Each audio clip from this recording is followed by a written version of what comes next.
네, 오늘은 저위험 중수익 ELS를 알아봅시다. 2부 ELS를 안전하게를 설명드리겠습니다. 혹시 1부를 안 들으신 분은 여기 위에 링크를 통해서 1부를 먼저 듣고 오시는 것을 추천드립니다. 간단하게 1부를 복습해 보겠습니다. 제가 설명드렸던 거는 주가지수 연계 스텝다운형 ELS였고요. 이 스텝다운형 ELS는 조기 상한일에 주가지수 모두가 상한 조건을 달성하게 되면은 약속된 수익률과 원금을 상환받게 됩니다. 그리고 만기일에 상한 조건이 미달하는 경우에만 낙인을 따지면 됩니다. 낙인을 어떻게 따지느냐? 발행한 다음에 낙인 이하였던 적이 없으면 상한을 성공하는 것이고, 낙인을 터치한 적이 있으면 하락한 만큼 손해를 보는 상품입니다. 제가 일부에서 설명드렸던 ELS 상품을 잠깐 볼까요? NH투자증권에서 발행한 상품인데요. 수익률은 연 4.5%고요. 조기 상한 조건은 첫 상환일에는 85, 두 번째 85, 세 번째 85, 네 번째 80, 다섯 번째 80, 그리고 만기일에는 75가 됩니다. 그리고 낙인은 45고요.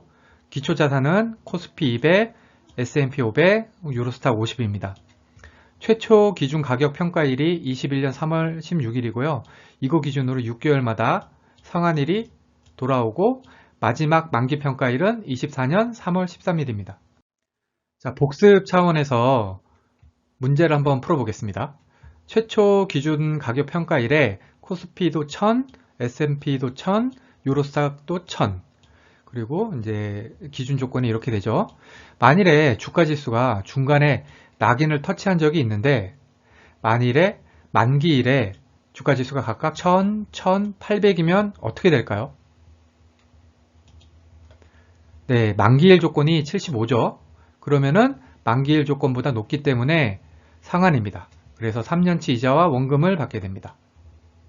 이 낙인은 계속 말씀드리지만 만기일 조건보다 주가지수가 낮은 경우만 낙인을 생각하면 됩니다. 두 번째 문제입니다. 발행한 다음에 첫 달에 주가가 폭락을 해서 낙인을 터치를 했어요. 근데 다행히 극적으로 급등을 해서 첫 조기 상한일에 모든 지수가 900으로 마감을 했습니다. 그러면은 어떻게 될까요? 네, 첫 번째 조기 상한 조건이 85죠. 그리고 전부 850보다 높습니다.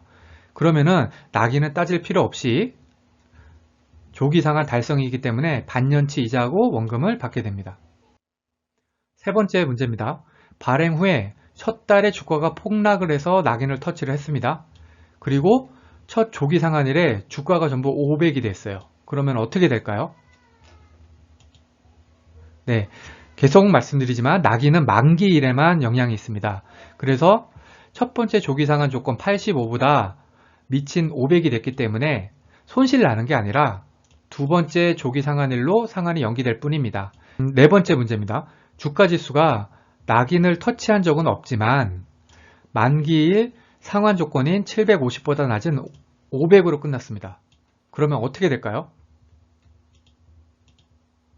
네, 이 낙인은 만기일 상환 조건보다 지수가 낮은 경우에 따져야 된다 그랬죠. 근데 그런 경우에 낙인을 터치한 적이 없으면 상환 조건 달성입니다. 그래서 3년치 이자랑 원금을 받게 됩니다. 앞에 문제랑 비슷한데 이번에는 낙인을 터치한 적이 있는 거예요. 그리고 만기일의 상한 조건인 750보다 낮은 500으로 끝났습니다. 이런 경우에는 낙인을 터치한 적이 있고 상한 조건보다 지수가 낮기 때문에 손실이 확정입니다. 유일하게 ELS가 손실이 나는 경우죠. 그리고 손실률은 50%이기 때문에 100 기준으로 500으로 끝나서 50% 손실이죠. 그러면 이제 원금의 50%만 돌려받게 되는 거죠. 이제 조금은 이해가 가시나요? 이 낙인이 어려우니까 한 번만 더 정리하면 낙인은 만기일에 상한 조건을 달성하지 못한 경우에만 따진다. 그러니까 만기일에 상한 조건을 달성했으면 낙인은 고려할 필요가 없는 겁니다. 그리고 이때 낙인을 터치한 적이 없으면은 오케이. 낙인을 터치한 적이 있으면은 그리고 이제 만기일에 상한 조건 미달 시에만 이제 손해를 보게 됩니다. 손해 금액은 기준가 대비 하락한 폭이 되고요. 자, 이제부터 중요한 부분이 들어갑니다. 그러면 ELS 상품을 고를 때 중요한 것은 뭘까요? 앞에 문제들을 풀면서 느끼셨겠지만 첫 번째 중요한 건 첫 번째 조기상한 조건입니다. 바로 이 숫자죠. ELS는 만기까지 가져가는 상품이 아니에요. 첫 번째 조기상한을 노려야 되는 상품이거든요. 그래서 첫 번째 조기상한 조건이 중요합니다. 개인적으로는 한 85 이하 정도를 추천을 합니다. 두 번째 중요한 건 만기시 상한 조건이에요. 바로 이 숫자죠.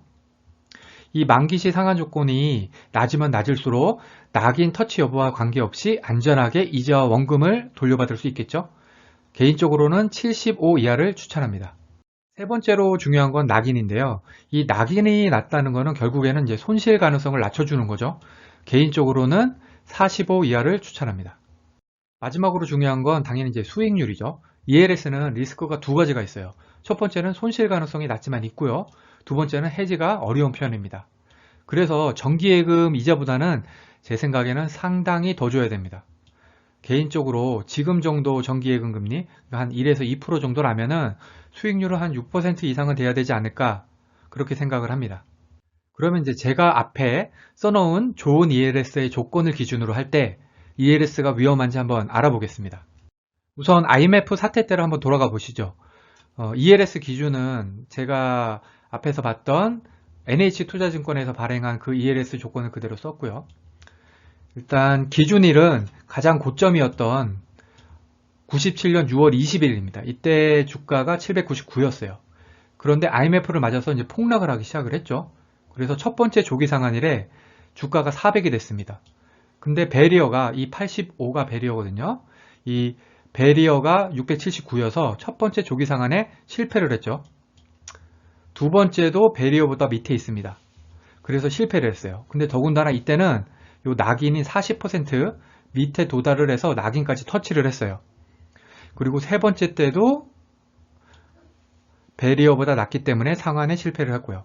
근데 다행히 급등을 해서 네 번째 조기 상한일에는 배리어보다 위에 지수가 올라갔습니다. 그래서 이때 상한 성공했습니다. 두 번째는 IT 버블 때입니다. 이때 가장 높은 시점이 2000년 1월 7일인데 이때 가입했다고 가정을 하고 이때 주가 지수가 1066이었어요. 그러고 나서 IT 버블로 주가가 폭락을 했죠. 그래서 첫 번째 조기 상한일에 기준점보다 밑에 있었고요. 두 번째도 밑, 세 번째도 밑, 네 번째도 밑, 다섯 번째 가른 중간에 배리어보다 위에 있는 순간이 있었지만 다섯 번째 상한일에는 결국에는 기준보다 밑에 있어서 상한 실패입니다. 그리고 만기일에도 상한 기준보다 아래에 있네요. 제가 뭐라 그랬죠? 상한 기준보다 아래에 있는 경우에 만기일에 아래에 있는 경우에는 낙인을 따져야 된다. 그리고 발행 이후에 낙인을 터치한 적이 있냐 없냐를 봐야 된다. 그런데 이 상품을 보시면은 낙인을 터치한 적이 없네요. 그렇기 때문에 상한 성공입니다. 마지막으로 리만 사태 때를 보시죠. 최고점은 2008년 5월 23일이고요. 이때 주가지수가 1901이었습니다. 그리고 리만 사태를 맞아서 주가가 폭락을 해서 첫 번째 조기 상한일에 상한 실패, 두 번째도 실패, 세 번째 때 다행히 간신히 넘어서 상한에 성공을 했습니다. 보시면 아시겠지만 제가 말씀드린 조건을 기준으로 했을 때 IMF도, IT 버블도, 리만 사태도 ELS는 버틸 수가 있었거든요. 다만 조기 상한이 안 되게 되는 경우를 대비해서 여유 자금으로 해야 됩니다.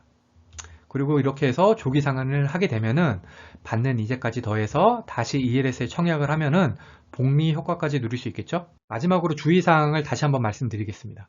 우선 첫 번째는 코스피 200이나 S&P 500 같은 지수형 연계 상품 가입을 추천드립니다. 종목형 ELS 상품도 있는데요. 이런 거는 위험성이 높기 때문에 수익률이 높게 나와요. 하지만 비추천입니다. 이 옆에를 보시면은 LH투자증권에서 제가 설명드린 상품과 거의 동일한 시점에 나온 상품인데요. 이거는 주가지수가 아니라 넷플릭스랑 AMD 같은 종목을 기준으로 연계된 ELS예요. 그래서 수익률이 무려 13.3%나 됩니다. 그렇다고 이렇게 수익률이 높다고 혹하면 안 됩니다. ELS는 중수익 저위험이 핵심인 상품이거든요. 두 번째는 ELS 중에서 낙인이 없는 노낙인 상품도 나오거든요.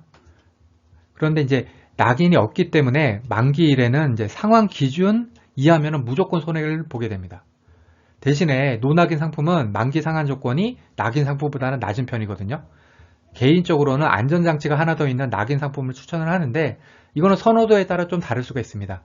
왜냐하면 노낙인은 낙인보다는 만기 상환 조건이 더 낮기 때문이죠. 다시 한번 강조하지만 주가 지수가 아니라 종목형 ELS나 수익률이 좋다고 해서 배리어나 낙인이 높은 ELS에 들어가시면 손해볼 가능성이 그만큼 커집니다. ELS는 약간의 리스크를 감내하면서 정기예금보다 높은 수익을 노리는 상품이라는 것을 명심하시기 바랍니다. 그러면 지금까지 ELS에 대해서 설명을 드렸습니다. 오늘 영상이 도움이 되셨다면 구독, 좋아요 부탁드립니다. 감사합니다.